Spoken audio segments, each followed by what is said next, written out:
का नाम क्या था? वासुदेव। वासुदेव तो वो है कृष्ण भगवान का पापा। नहीं तो ये यहाँ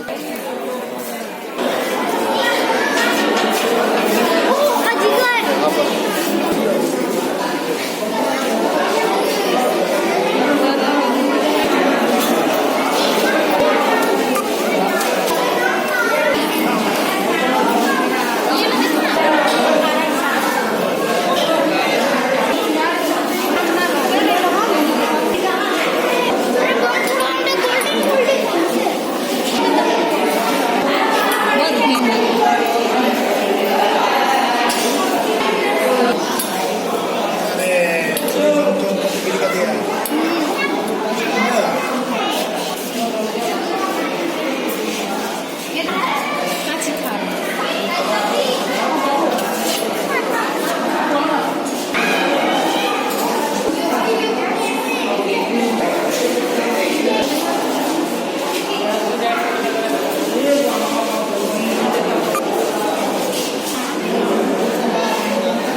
सबसे डेंजर सांप